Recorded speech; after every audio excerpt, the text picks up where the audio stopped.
तो हमें जो देखना है बेटा टॉपिक आज का वो कहलाता है कॉम्बिनेशन ऑफ एरर्स।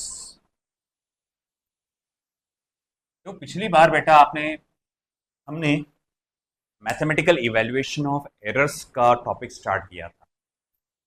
ओके, हम लोगों ने उसमें क्या देखा था? हमने ये देखा था किसी एक्सपेरिमेंट में एरर को कम से कम करने के लिए हम उस एक्सपेरिमेंट को मल्टीपल टाइम्स करते हैं। फिर क्या होता है, हमारे पास 5 6 4 5 ऐसी वैल्यूज आ जाती है।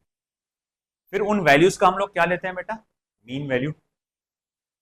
मीन वैल्यू को सबसे ज्यादा ट्रू वैल्यू माना जाता है, माना ये जाता है कि सबसे ज्यादा सही वैल्यू है, सबसे ज्यादा एक्यूरेट वैल्यू। फिर उसके बाद हर एक वैल्यू की जो हम लोग ने कैलकुलेट किए थे, हर एक वैल्यू को हम मीन वैल्यू से सब्ट्रैक्ट करके देखते हैं और उसको क्या कहते हैं बेटा? Absolute error.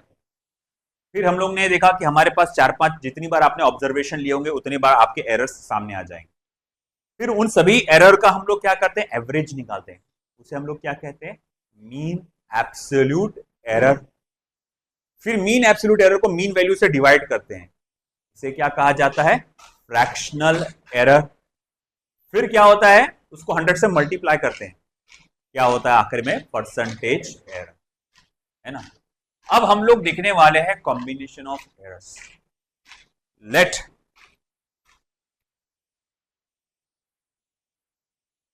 am plus minus delta am and bm plus minus delta bm be the measured values of a and b। मान के चलो ए मतलब कोई तो भी एक फिजिकल क्वांटिटी होगा। फिजिकल क्वांटिटी क्या होता है? जिसे मैं गिन सकता हूं, लंबाई, चौड़ाई, ऊंचाई, एनर्जी, फोर्स, है ना, वेलोसिटी, इन सबको अपन क्या बोलते हैं? Physical quantity. तो ए नाम की कोई फिजिकल क्वांटिटी है, मैंने इसको कैलकुलेट किया जैसे अपन पिछली बार कैलकुलेट किए थे। उसमें उसकी मीन वैल्यू ये आई और मीन एब्सोल्यूट एरर ये आया। लिखने का तरीका ऐसा होता है, A M plus minus delta M यानी mean value plus minus mean absolute error, B M plus minus delta B M यानी बी का mean value plus minus delta B M. तो अब अगर मान लो case 1, if x is equals to A plus B, अगर मान लो x की वैल्यू क्या है, कैसे मिलती है आपको? a प्लस बी से मिलती है।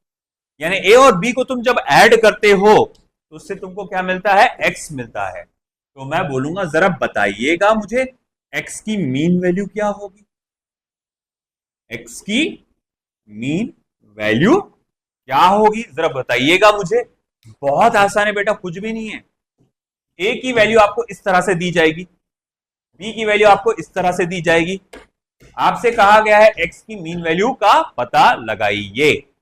x की मीन वैल्यू का पता लगाइए। कैसे निकालेंगे हम लोग? फिर बहुत आसान है, तुमको अगर x की मीन वैल्यू को निकालना है तो आपको फॉर्मूले को फॉलो करना पड़ेगा। फॉर्मूला क्या बोलता है कि a और b को ऐड करो और क्या ले जाओ? x ले जाओ। तो ठीक है, फिर आपको a की मीन वैल्यू को ऐड करना पड़ेगा b की मीन वैल्यू से और आपको क्या मिल जाएगा बेटा? x का मीन वैल्यू मिल जाएगा। आई क्या बात समझ में आपको? ठीक है, चलो ठीक है, मान लिया कि भाई इस तरह से मीन वैल्यू मिल जाएगा। अब आई बारी दूसरे की, mean absolute error. Mean absolute error बोले देखो भाई, आपने जो मीन वैल्यू कैलकुलेट की है, एक्स की मीन वैल्यू कैलकुलेट, वो 100% एक्यूरेट होगी क्या? नहीं यार, ए कैलकुलेट करते वक्त मेरे से गलती हुई थी, बी कैलकुलेट करते वक्त भी मेरे से गलती हुई थी, तो जाहिर बात है एक्स की वैल्यू में भी क्या होगा? एरर तो होगा ही। तो बोले एक्स की वैल्यू में कितना एरर है? बहुत आसान है बेटा, आपको करना क्या है? डेल्टा एक्सएम मतलब mean absolute error, delta XM मतलब मीन एब्सोल्यूट एरर, एक्सएम मतलब मीन वैल्यू। तो mean absolute error in x बोले कैसे निकालेंगे? तो बोले सिंपल, इसके मीन एब्सोल्यूट एरर और इसकी मीन एब्सोल्यूट एरर को भी ऐड कर डालो। इन दोनों को ऐड कर डालो, आपको क्या मिल जाएगा? मीन एब्सोल्यूट एरर मिल जाएगा। आई बात समझ में? फिर आई बारी, अच्छा अच्छा चलो ठीक है माना, जरा बताओ मुझे फ्रैक्शनल एरर कैसे कैलकुलेट किया जाएगा?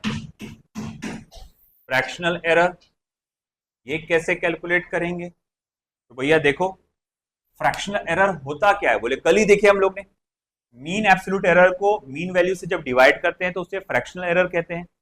तो x के मीन एब्सोल्यूट एरर को x के मीन वैल्यू से डिवाइड करो, delta x m upon x m, ये क्या हो गया बेटा? फ्रैक्शनल एरर हो गया। ठीक है, तो फिर ये क्या हो गया?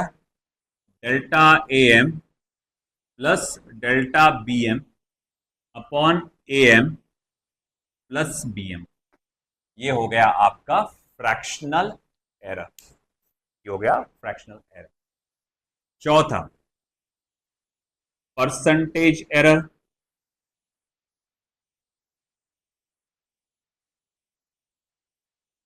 तो परसेंटेज एरर, परसेंटेज एरर या फिर परसेंटेज चेंज भी कहा जाता है। बोले ये कैसे कैलकुलेट किया जाता है? मैं बोलूंगा पिछली बार याद करो परसेंटेज एरर तुमने कैसे निकाले थे। तुमने सिर्फ फ्रैक्शनल एरर को क्या करे थे? 100 से मल्टीप्लाई कर दिए थे।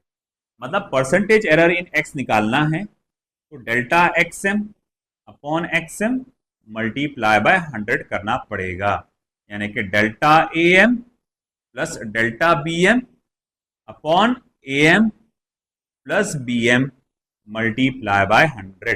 तो ये मेरे पास फॉर्मूला आ गया percentage error in x calculate करने का। आई बात समझ में आपको? जैसे कि एक रफ एग्जांपल लेता हूं मैं, फॉर एग्जांपल रफ एग्जांपल लेता हूं, लिखने की जरूरत नहीं है वो एग्जांपल।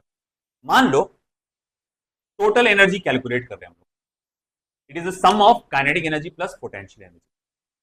हमसे ये कहा गया है, देखो भाई वो काइनेटिक एनर्जी का जो फॉर्मूला है ना, वैल्यू जो है वो 10 प्लस माइनस 1 जूल है, और पोटेंशियल एनर्जी का फॉर्मूला जो है वो जो है 20 प्लस माइनस 2 जूल है। मैंने रफ एग्जांपल लिया। इसने बोला काइनेटिक एनर्जी की ये वैल्यू है, उसमें कैलकुलेट करते वक्त इतने का एरर हुआ था। पोटेंशियल एनर्जी की ये वैल्यू है, उसको कैलकुलेट करते वक्त इतने का एरर हुआ था।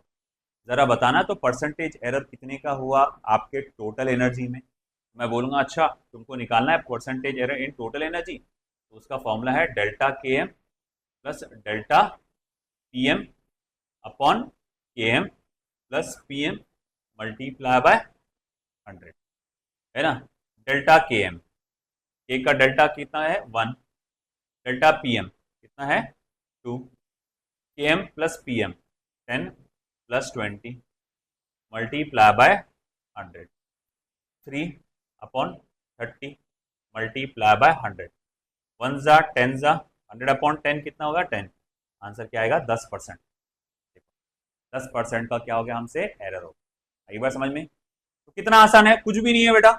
हाँ कभी कभार ये भी पूछ लेता है कि भाई टोटल एनर्जी की वैल्यू क्या होगी। कभी कभार हमसे क्या पूछ लेता है वो?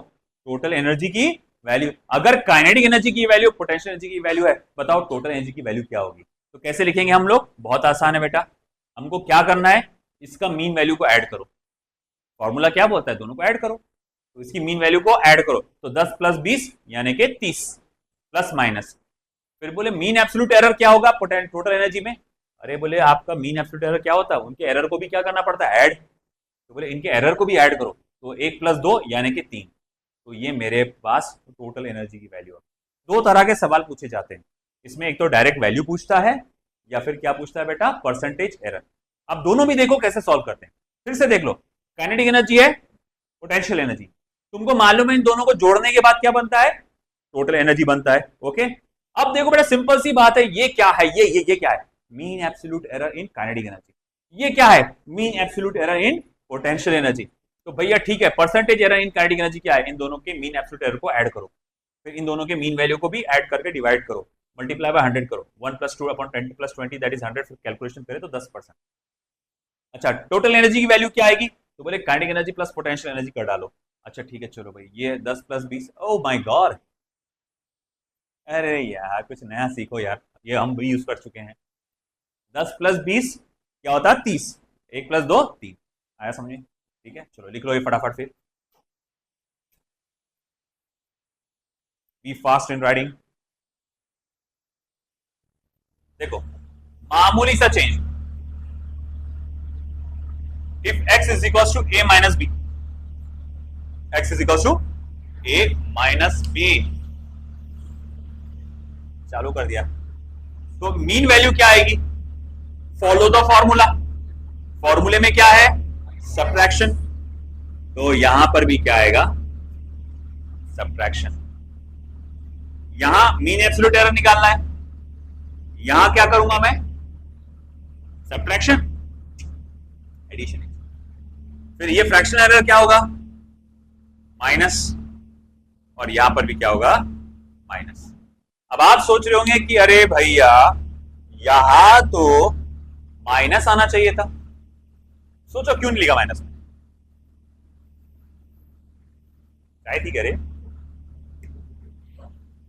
खत्म। अब देखो, मान लो ए और बी को सब्ट्रैक्ट करने से एक्स मिल रहा है, ए और बी को सब्ट्रैक्ट करने से एक्स मिल रहा है, ऐसा मैं इमेजिन करके चलता हूं। मैंने पहला ऑब्जर्वर, मतलब ये भाई ने एक्सपेरिमेंट परफॉर्म किया, आपने कैलकुलेशन में सिर्फ ए में गलती हुई आपसे, बी आपका करेक्ट था, एरर कहां हुआ आपसे? ए से, तो जाहिर बात है एक्स भी गलत आएगा, एक्स में भी क्या आया होगा? एरर आया होगा। अच्छा ठीक है, फिर मैं बोला आपका पार्टनर, उसने ये एक्सपेरिमेंट परफॉर्म किया, उसने ए में भी गड़बड़ कर दिया, जितना आपने गड़बड़ किया तो उतना उसने भी किया ए में, मगर इसने एडिशनल क्या करा? बी में भी गड़बड़ कर दिया। अब जाहिर बात है एक्स में भी गड़बड़ हो गई होंगी, इसका आंसर खराब हो गया होगा। सबसे ज्यादा खराबी कब हुई होगी? पहले सिचुएशन में या दूसरे सिचुएशन में? दूसरे में। क्यों? पहले सिचुएशन में सिर्फ ये गलत था ना, और दूसरे सिचुएशन में दोनों गलत थे, तो जाहिर बात है कि एक्स में तुमको ज्यादा गलती मिली होगी, मतलब इसके गलत होने से गलती बढ़ गई, और ये क्या है? ये गलती ही तो है। ए में गलती हुई थी, बी में भी गलती हुई थी, दोनों की गलतियों को ऐड करके बताएंगे एक्स में इतनी गलती होगी। भाई समझे क्या बात को? है कि नहीं? तो इसीलिए यहां पर प्लस आया, फिर आप दोनों को डिवाइड करते हैं, फ्रैक्शनल एरर, फिर 100 से मल्टीप्लाई करते हैं, percentage error, and that's it, खत्म बात। आई बात समझ में आपको? तो ये था सब्ट्रैक्शन का, लिख लो, बहुत आसान है, जरा सा है बस।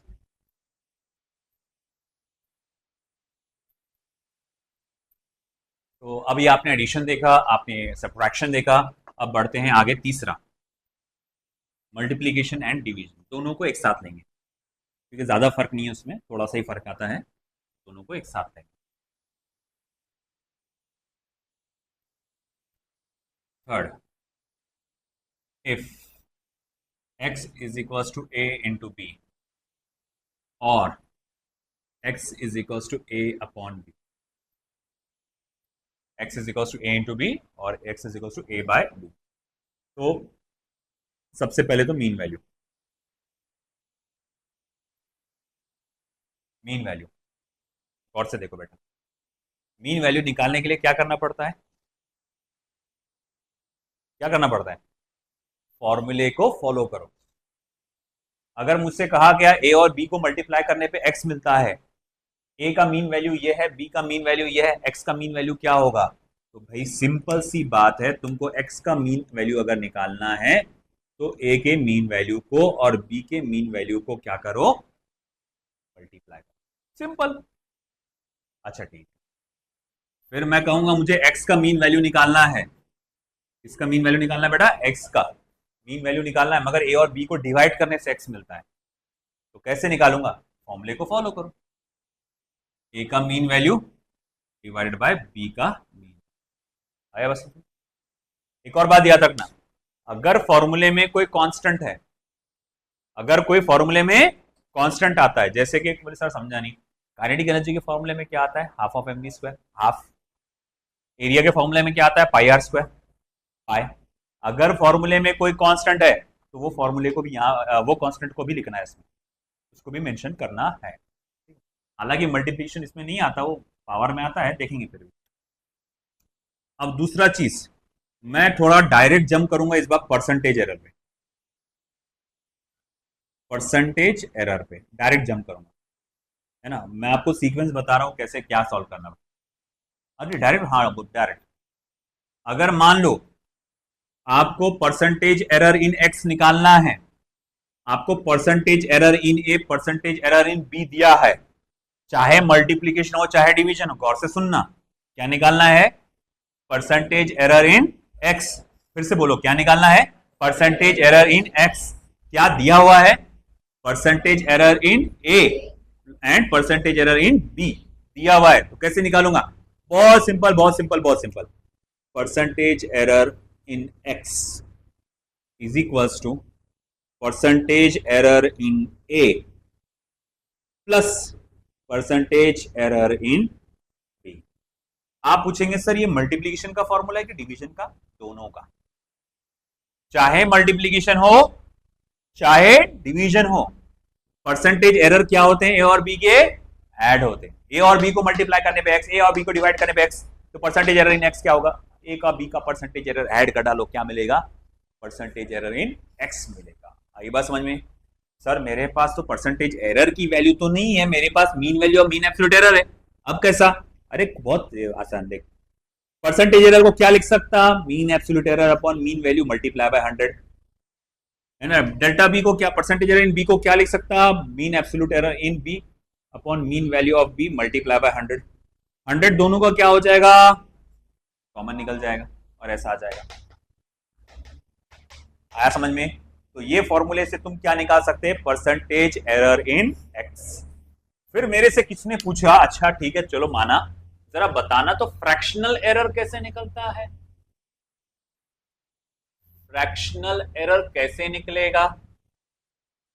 फ्रैक्शनल एरर कैसे निकालेंगे हम? अरे कुछ नहीं, बहुत आसान है फ्रैक्शनल एरर भी निकालना। तुम क्या करो, परसेंटेज एरर को फ्रैक्शन में कन्वर्ट करो। बोले कैसा सर? तो delta x m upon XM multiply by 100, हाँ कर दिए कन्वर्ट। इसको जैसे कि वैसे लिखता रहो, delta A M upon A M plus delta B M upon B m, और दोनों का 100 कॉमन में निकल के आ गया। आया कि नहीं आया? आ गया। अब आगे क्या? सिंपल, इसको और 100 को क्या करेंगे? कैंसल। अब आगे बचा क्या फिर? तो बचा ये delta x m upon x m delta A M upon A M plus delta B M upon B M. तो ये मेरे पास जो फॉर्मूला बन के आया है, ये आ गया फ्रैक्शनल एरर का फॉर्मूला। आया समझ में? है ना। देखो ये सेपरेटेड है। अगर आपने पिछली बार देखे होंगे एडिशन में, एडिशन में क्या था? Delta A M plus delta B M upon A M plus b m, है ना। और इसमें ये सेपरेट हो गया। अब आप बोलिए सर एक ही बात है, नहीं, अगर थोड़ा सा नॉलेज होगा मैथ्स का तो ये दोनों एक नहीं है, सेम सेम बट डिफरेंट है कि नहीं? मगर ये बहुत अलग अलग है, इसका मीनिंग अलग होता है, इसका मीनिंग अलग होता। जैसे देखो 1/2 प्लस 1/3 कितना हो? 1/3 थोड़ा ज्यादा हो जा रहा है, 1/4 करता हूँ। चलो 1/2 प्लस 1/4 कितना हो रहा है? देखो 2/4, 3 वो हो जा रहा 3/4, है ना। अब देख 1 प्लस 1 अपॉन 2 प्लस 4, 2/6, 1/3 सेम हुआ क्या? वही नंबर है ना। 1/2 प्लस 1/4 किया मैंने, ऊपर 1 नीचे 2, ऊपर 1 नीचे 4, तो क्या है? 3/4 आया। अब बोले सर इसको ऐसे ऐड करके देखो तो 1 प्लस 1 2 प्लस 4 2/6 1/3 सेम आ रहा क्या? अलग अलग आ रहा। तो ये अलग अलग होता है, ये अलग होता है, ये अलग होता है, सेम मत कर डालना भैया। तो खैर ये तो हो गया फ्रैक्शनल एरर। अब आएगा परसेंटेज एरर। परसेंटेज एरर, ओ नहीं, परसेंटेज एरर तो पहले ही हो गया, है ना। फ्रैक्शनल एरर भी, मीन एब्सोल्यूट एरर रह गया बच्चा, है ना। Mean absolute error, mean absolute error. बोले सर मीन एब्सोल्यूट एरर कैसे निकालेंगे? अरे बहुत सिंपल, ये डेल्टा एक्सएम चाहिए ना, ये एक्सएम को फेंक उधर। तो delta XM is equal to delta A M upon A M plus delta B M upon B M multiply by XM. आ गया मीन एब्सोल्यूट एरर। तुम्हारे को एक्सएम यहां से मिल जाएगा, तुम्हारे को क्वेश्चन में ये ऑलरेडी दिया रहेगा, तो वैल्यू डालो, मीन एब्सोल्यूट एरर निकाल लो। आया समझ में? चलो लिखो मल्टीप्लिकेशन एंड डिवीजन वाला पार्ट।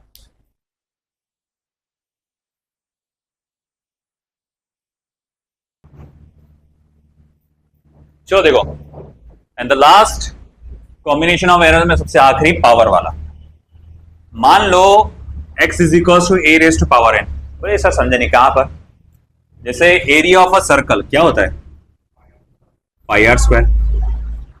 मान लो तुमने रेडियस कैलकुलेट करते वक्त एरर कर दिए, रेडियस कैलकुलेट करते वक्त एरर कर, तो एरिया में भी एरर हो जाएगा ना भैया। तो मैं बोलूंगा अच्छा ठीक है, तो वैसे ही एक फॉर्मूला ऐसा आ रहा है तो भी मैं बोलूंगा x का मीन वैल्यू क्या रहेगा, तो कैसे निकालना है, फॉलो द फॉर्मूला। अगर कोई कांस्टेंट है तो वो भी लिखो, जैसे कि यहां पर पाई है अगर तो पाई लिखना पड़ेगा। a का मीन वैल्यू ले लो और उसका पावर n जैसे के वैसे। अच्छा ठीक, परसेंटेज एरर कैसे निकालेंगे x में, परसेंटेज एरर इन x निकालने के लिए ये पावर नीचे आएगा, k को अब भूल जाओ, अब कोई कांस्टेंट रहा तो उसको भूल जाने का, ये n नीचे आएगा और परसेंटेज एरर इन a से मल्टीप्लाई होगा। मान लो a का परसेंटेज एरर दिया, उसने बोला रेडियस कैलकुलेट करते वक्त मेरे से 1% का गलती हो गया, तो एरिया में कितने का गलती होगा, तो पावर नीचे आया 2, रेडियस में कितने का एरर हुआ था बेटा 1 से, पावर से मल्टीप्लाई करो कितना हो जाएगा 2, तो बोले एरिया में 2% का गलती होगा। रेडियस कैलकुलेट करते वक्त 4% की गलती हो गई, बताओ एरिया में कितने की होंगी 8%। मान low volume of a sphere का फॉर्मूला है 4/3 पाई आर क्यूब, है ना। मैं बोलूंगा रेडियस कैलकुलेट करते वक्त 2% की गलती होगी, बोलो कितना रहेगा गलती वॉल्यूम का 6%। अरे पावर को मल्टीप्लाई करो, पावर को नीचे ला लो और वो जो एरर हुआ परसेंटेज एरर इन रेडियस उससे मल्टीप्लाई कर डालो, सिंपल 6%। तो वैसी आप बोलेंगे सर मेरे पास परसेंटेज एरर है नहीं है, मेरे पास उसकी mean value mean absolute error है। अरे कोई टेंशन नहीं, क्या करो delta am upon am multiply by 100, ये आ गया परसेंटेज एरर कैलकुलेट करने का दूसरा फॉर्मूला। आया समझ में? अच्छा ठीक है चलो। सर फ्रैक्शनल एरर कैसे निकालेंगे, बहुत आसान, पहले x को परसेंटेज एरर को फ्रैक्शन में कन्वर्ट कर, तो delta xm upon xm multiply by 100 is equal to n multiply by delta am upon am multiply by 100। ये 100 गया, ये 100 गया, क्या बचा delta xm upon xm is equal to n multiply by delta am upon am, and this is my fractional error. आया समझ में? कोई बोलेगा सर मेरे को मीन एब्सोल्यूट एरर चाहिए, कैसे निकालू, xm को उधर भेज डाल, तो delta xm is equal to n multiply by delta am upon am multiply by xm। चलो ये हो गया हमारा फॉर्मूला, आ गया सिंपल, ठीक है। तो ये स्ट्रेटेजीज एक बार समझ लो, अच्छे से कर लो, आज कुछ भी करके तुम क्या करेंगे पूरा एरर रिवाइज करेंगे, पूरा एरर रिवाइज करो, एक कॉन्सेप्ट को रिवाइज करो, पूरा mean value mean absolute error सब देखो, सारे फॉर्मूले सारे कंडीशन में सारे फॉर्मूले देखो, और फिर उसके बाद अपन आगे के डिस्कशन करेंगे, ठीक है, एग्जांपल्स कर लेंगे इसके।